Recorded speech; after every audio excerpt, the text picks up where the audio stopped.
Hello everyone, success to sociology पर आप सभी का स्वागत है। अगर आप हमारे चैनल पर नए हैं तो चैनल को सब्सक्राइब करिए, वीडियो को लाइक करिए और ज़्यादा से ज़्यादा लोगों तक इस चैनल को शेयर करिए।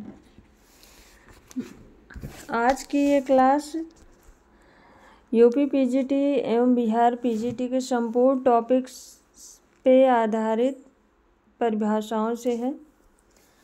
परिभाषाओं से संबंधित 2 क्लास हो चुकी है, ये 3rd क्लास है। अभी दीपावली की वजह से थोड़ा कम टाइम मिल रहा है, इसीलिए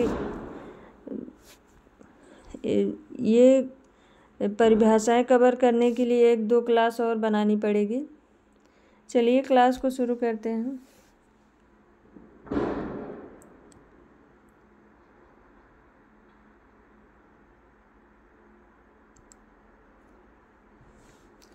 सामाजिक प्रक्रियाएं, सामाजिक अंतःक्रियाओं की परिभाषाएं।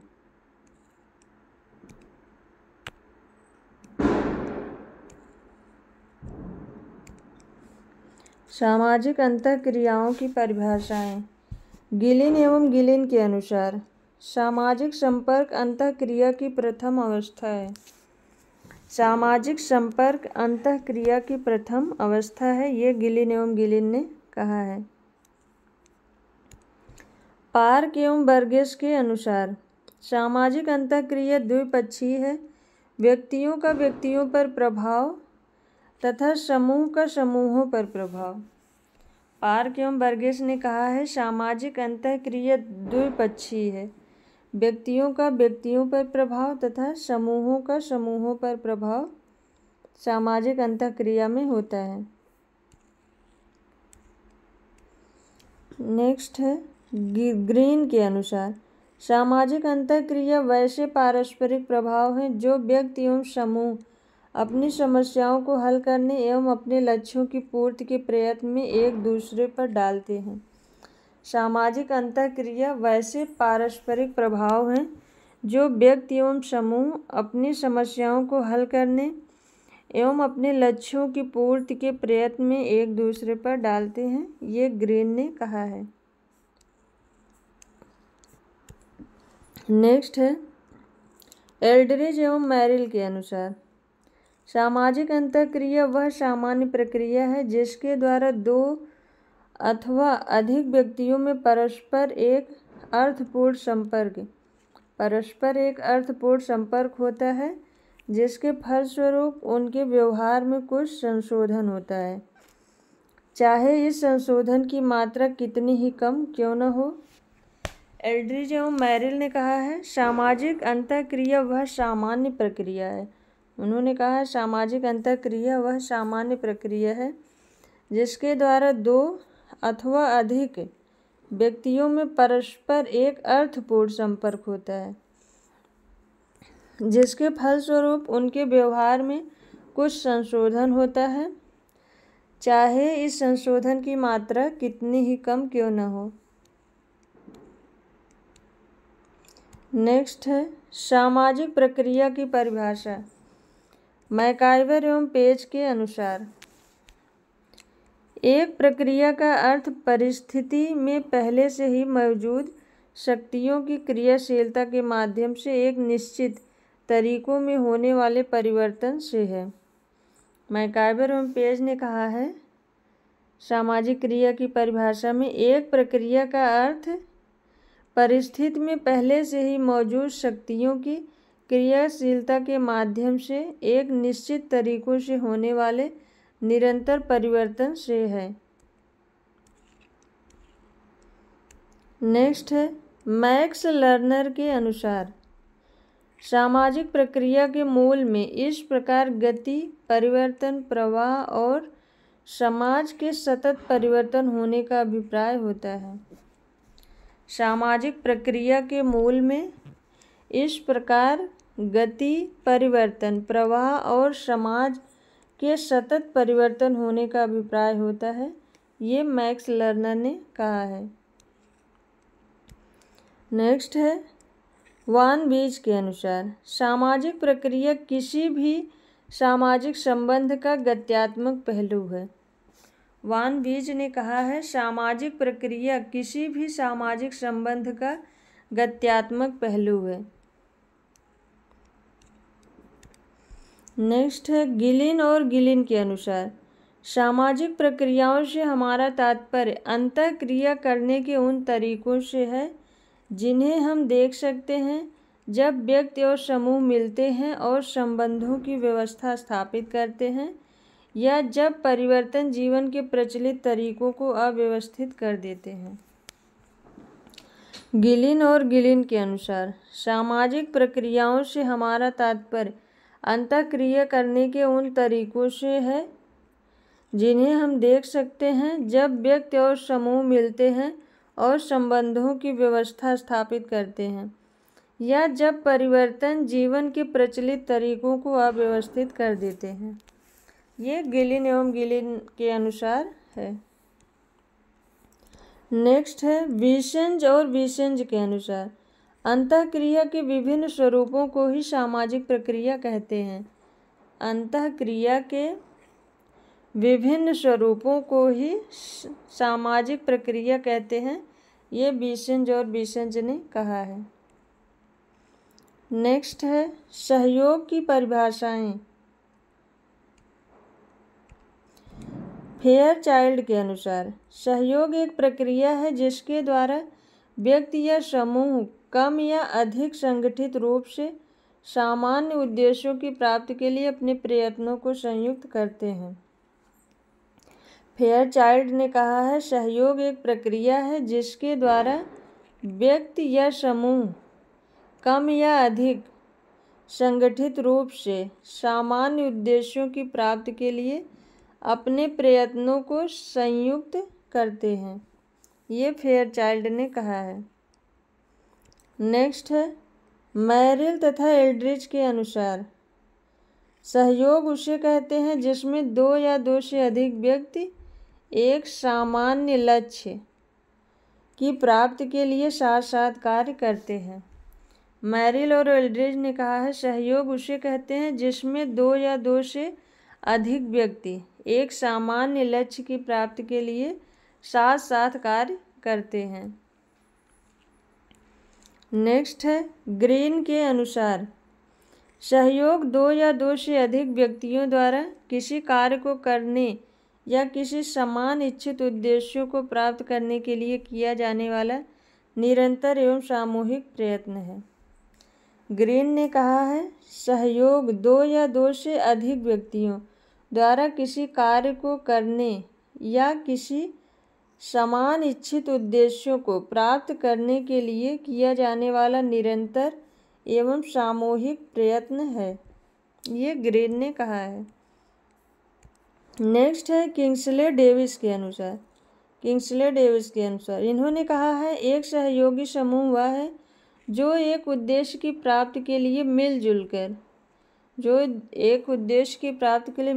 कर कार्य करता है जिसको सभी चाहते हैं। एक सहयोगी समूह वह है जो एक उद्देश्य की प्राप्ति के लिए मिलजुल कर कार्य करता है जिसको सभी चाहते हैं। नेक्स्ट है सदरलैंड तथा वुडवर्ड के अनुसार, किसी समान लक्ष्य के लिए विभिन्न व्यक्तियों या समूहों का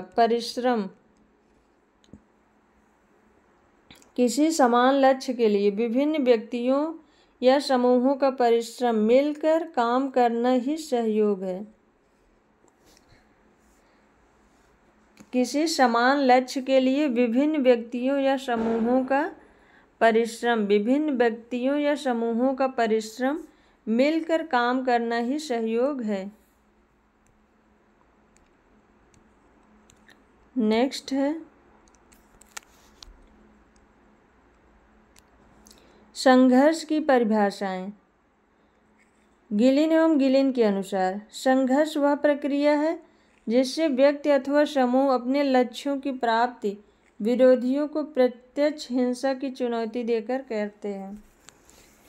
संघर्ष की परिभाषा में गिलिन एवं गिलिन ने कहा है, संघर्ष वह प्रक्रिया है जिसमें व्यक्ति अथवा समूह अपने लक्ष्यों की प्राप्ति के लिए विरोधियों को प्रत्यक्ष हिंसा की चुनौती देकर करते हैं।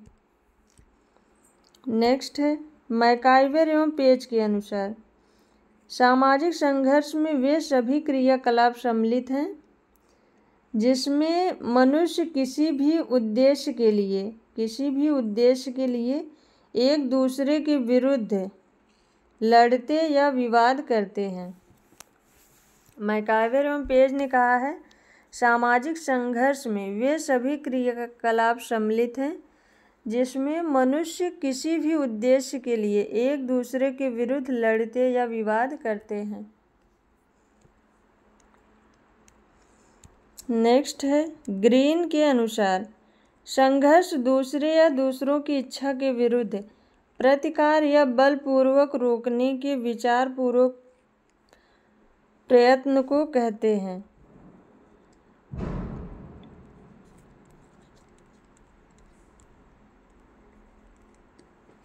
संघर्ष दूसरे या दूसरों की इच्छा के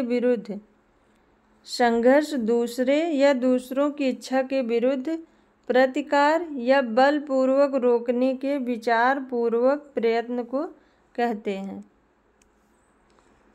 नेक्स्ट है मैक्स वेबर के अनुसार मैक्स वेबर ने कहा है एक ऐसे सामाजिक संबंध को संघर्ष की संज्ञा दी जा सकती है जिसमें कर्ता की स्वयं की इच्छा की पूर्ति के लिए कोई क्रिया दूसरे व्यक्ति अथवा व्यक्तियों का विरोध करते हुए की जाती है। मैक्स वेबर ने कहा है एक ऐसे सामाजिक संबंध को संघर्ष की संज्ञा दी जा सकती है जिसमें कर्ता की स्वयं की इच्छा की पूर्ति के लिए कोई क्रिया दूसरे व्यक्ति अथवा व्यक्तियों का विरोध करते हुए की जाती है। नेक्स्ट है लेस्ली के अनुसार लेस्ली ने कहा है संघर्ष अविच्छिन्नता की अवधारणा है।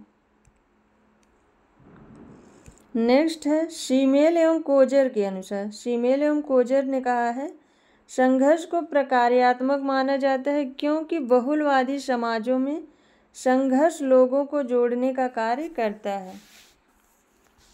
शीमेल एवं कोजर ने कहा है संघर्ष को प्रकार्यात्मक माना जाता है क्योंकि बहुलवादी समाजों में संघर्ष लोगों को जोड़ने का कार्य करता है। नेक्स्ट है पार्क एवं बर्गेस के अनुसार प्रतिस्पर्धा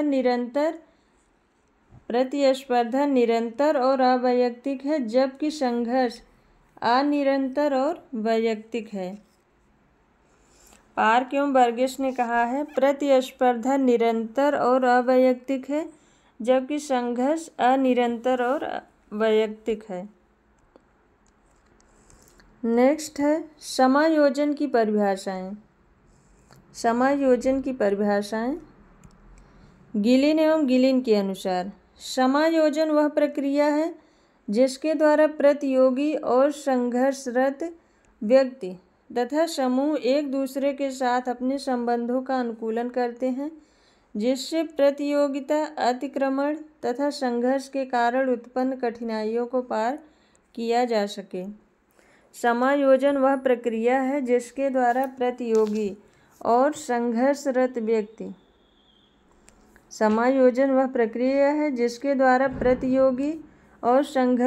व्यक्ति तथा एक समूह एक दूसरे के साथ अपने संबंधों का अनुकूलन करते हैं जिससे प्रतियोगिता अतिक्रमण या संघर्ष के कारण उत्पन्न कठिनाइयों को पार किया जा सके।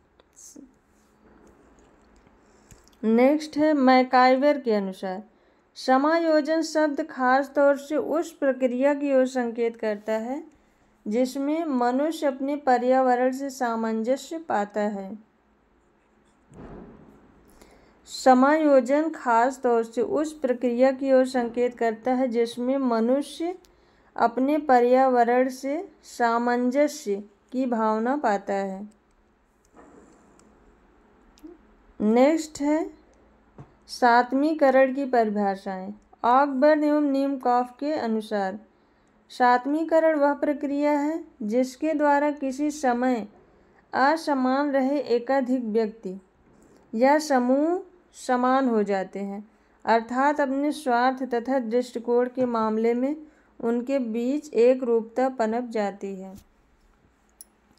ऑकबर्न एवं नीमकॉफ के अनुसार सातवीकरण वह प्रक्रिया है जिसके द्वारा किसी समय असमान रहे एकाधिक व्यक्ति या समूह समान हो जाते हैं, अर्थात अपने स्वार्थ तथा दृष्टिकोण के मामले में उनके बीच एक रूपता पनप जाती है। नेक्स्ट है बोगार्डस के अनुसार सातवीकरण वह प्रक्रिया है जिससे अन्य व्यक्तियों की मनोवृत्तियां एकीकृत हो जाती हैं और इस प्रकार वह संयुक्त समूह के रूप में विकसित हो जाते हैं। बोगार्डस ने कहा है सातवीकरण वह प्रक्रिया है जिससे अन्य व्यक्तियों की मनोवृत्तियां एकीकृत हो जाती हैं और इस प्रकार वह संयुक्त समूह के रूप में विकसित हो जाते हैं। नेक्स्ट है गिलिन एवं गिलिन के अनुसार सहिष्णुता, समान आर्थिक अवसर, प्रभावशाली समूह द्वारा अल्पसंख्यक दल के प्रति सहानुभूतिपूर्ण व्यवहार, प्रभावशाली संस्कृति का अनावरण, प्रभावशाली तथा अल्पसंख्यक समूहों की संस्कृति में समानता, विनय तथा अंतर्विवाह सातवीकरण के सहायक कारक हैं। गिलिन एवं गिलिन ने कहा है सहिष्णुता, समान आर्थिक अवसर, प्रभावशाली समूह द्वारा अल्पसंख्यक दल के प्रति सहानुभूतिपूर्ण व्यवहार, प्रभावशाली संस्कृति का अनावरण, प्रभावशाली तथा अल्पसंख्यक समूहों की संस्कृति में समानता, विनय तथा अंतर्विवाह सातवीकरण के सहायक कारक हैं। नेक्स्ट है प्रतिस्पर्धा की परिभाषाएं। बोगार्डस के अनुसार प्रतिस्पर्धा किसी ऐसी वस्तु को प्राप्त करने की होड़ है जो इतनी मात्रा में नहीं पाई जाती कि उसकी मांग को पर्याप्त रूप से पूरा किया जा सके। प्रतिस्पर्धा किसी ऐसी वस्तु को प्राप्त करने की होड़ है जो इतनी मात्रा में नहीं पाई जाती है कि उसकी मांग को पर्याप्त रूप से पूरा किया जा सके। ये बोगार्डस ने कहा है। नेक्स्ट है गिलिन एवं गिलिन के अनुसार इन्होंने कहा है प्रतिस्पर्धा सामाजिक प्रक्रिया है जिसमें प्रतिद्वंदी व्यक्ति या समूह किसी जनता के समर्थन तथा प्राथमिकता के माध्यम से लाभ प्राप्त करने का प्रयत्न करते हैं और उस व्यक्ति या समूह से अपने हितों के समर्थन में अनुरोध करते हैं, न कि अपने लक्ष्य को प्राप्त करने के लिए हिंसा या भय का प्रयोग करते हैं। गिलिन एवं गिलिन ने कहा है प्रतिस्पर्धा सामाजिक प्रक्रिया है जिसमें प्रतिद्वंदी व्यक्ति या समूह किसी जनता के समर्थन तथा प्राथमिकता के माध्यम से लाभ प्राप्त करने का प्रयत्न करते हैं और उस व्यक्ति या समूह से अपने हितों के समर्थन में अनुरोध करते हैं, न कि अपने लक्ष्य को प्राप्त करने के लिए हिंसा या भय का प्रयोग करते हैं। नेक्स्ट है परसंस्कृत ग्रहण की परिभाषाएं। परसंस्कृत के ग्रहण के बारे में डॉक्टर श्यामाचरण दुबे ने कहा है दो संस्कृतियों के संपर्क की स्थिति में यदि एक संस्कृति दूसरे संस्कृति के तत्वों को अपनी इच्छा से या किसी दबाव से ग्रहण करे तो इस प्रक्रिया को हम परसंस्कृति ग्रहण कहेंगे। डॉक्टर श्यामाचरण दुबे ने कहा है दो संस्कृतियों के संपर्क की स्थिति में यदि एक संस्कृति दूसरी संस्कृत के तत्वों को अपनी इच्छा से या किसी के दबाव से ग्रहण करे तो इस प्रक्रिया को परसंस्कृत ग्रहण कहते हैं।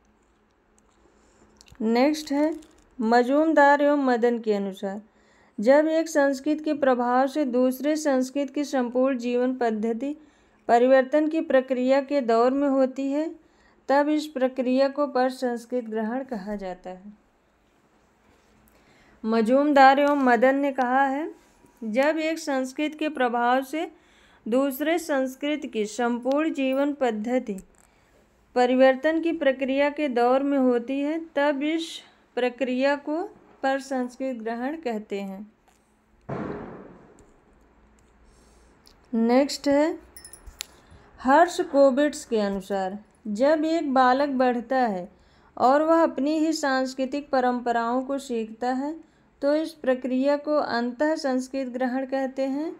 सांस्कृतिक विशेष को अंतः संस्कृत ग्रहण तथा संकुलों के विनिमय को अंतर संस्कृत ग्रहण कहते हैं। हर्शकोविट्ज़ ने कहा है, जब एक बालक बढ़ता है और वह अपनी ही सांस्कृतिक परंपराओं को सीखता है तो इस प्रक्रिया को अंतः संस्कृत ग्रहण कहते हैं। सांस्कृतिक विशेष को अंतः संस्कृत ग्रहण तथा संकुलों के विनिमय को अंतर संस्कृत ग्रहण कहते हैं। ये हर्शकोविट्ज़ ने कहा है। सांस्कृतिक विशेष को अंतः संस्कृत ग्रहण और संकुलों के विनिमय को अंतर संस्कृत ग्रहण कहते हैं, हर्शकोविट्ज़ के अनुसार। नेक्स्ट है गिलिन एवं गिलिन के अनुसार, परसंस्कृत ग्रहण से हमारा तात्पर्य उस प्रक्रिया से है जिसमें विभिन्न संस्कृतियों वाले समाज निकट तथा लंबे संपर्क के कारण परिवर्तित होते हैं किंतु उसमें दोनों संस्कृतियों का पूर्ण मिश्रण नहीं होता है। गिलिन एवं गिलिन ने कहा है, परसंस्कृत ग्रहण से हमारा तात्पर्य उस प्रक्रिया से जिसमें विभिन्न संस्कृतियों वाले समाज निकट एवं लंबे संपर्क के कारण परिवर्तित होते हैं किंतु इसमें दोनों संस्कृतियों का पूर्ण मिश्रण नहीं होता है। नेक्स्ट है रेडफील्ड, लिंटन तथा हर्शकोविट्ज़ ने परसंस्कृति ग्रहण के बारे में कहा है, परसंस्कृति ग्रहण में उन घटनाओं का समावेश होता है जो संस्कृतियों वाले व्यक्तियों के समूह के निरंतर प्रत्यक्ष संपर्क में आने से होता है और जिनके परिणाम स्वरूप उनमें एक या दो समूहों के मौलिक सांस्कृतिक प्रतिमानों में परिवर्तन घटित होता है। रेडफील्ड, लिंटन एवं हर्शकोविट्ज़ ने परसंस्कृत ग्रहण को परिभाषित करते हुए कहा है, परसंस्कृत ग्रहण में उन घटनाओं का समावेश होता है जो संस्कृतियों वाले व्यक्तियों के समूह के निरंतर प्रत्यक्ष संपर्क में आने से होता है और जिनके परिणाम स्वरूप उनमें एक या दो समूहों के मौलिक सांस्कृतिक प्रतिमानों में परिवर्तन घटित होता है। नेक्स्ट है एकीकरण की परिभाषाएं।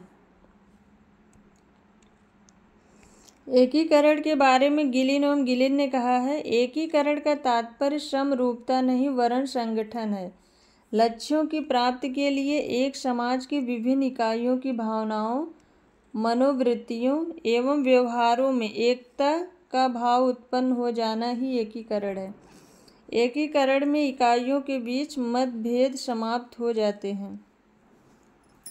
गिलिन एवं गिलिन ने कहा है कि एकीकरण का तात्पर्य समरूपता नहीं वरन संगठन है। लक्ष्यों की प्राप्ति के लिए एक समाज की विभिन्न इकाइयों की भावनाओं, मनोवृत्तियों एवं व्यवहारों में एकता का भाव उत्पन्न हो जाना ही एकीकरण है। एकीकरण में इकाइयों के बीच मतभेद समाप्त हो जाते हैं। ऑगबर्न और नीमकॉफ ने कहा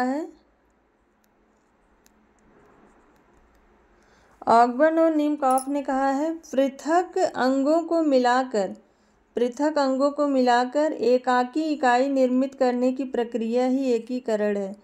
इस प्रकार से एकीकरण की प्रक्रिया में विभिन्न अंगों से मिलकर एक समग्र इकाई का निर्माण होता है। अतः एकीकरण संगठन की भी एक प्रक्रिया है। ऑकबर्न और निमकॉफ ने कहा है, पृथक अंगों को मिलाकर एकाकी इकाई निर्मित करने की एक प्रक्रिया ही एकीकरण है। इस प्रकार से एकीकरण की प्रक्रिया में विभिन्न अंगों को मिलाकर एक समग्र इकाई का निर्माण होता है।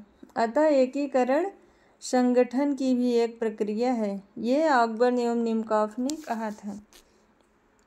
आज की क्लास बस यहीं तक है। अगर आप सबको ये क्लास पसंद आए तो वीडियो को ज़रूर लाइक करिएगा, चैनल को सब्सक्राइब करिएगा और ज़्यादा से ज़्यादा लोग इस चैनल से जुड़ें।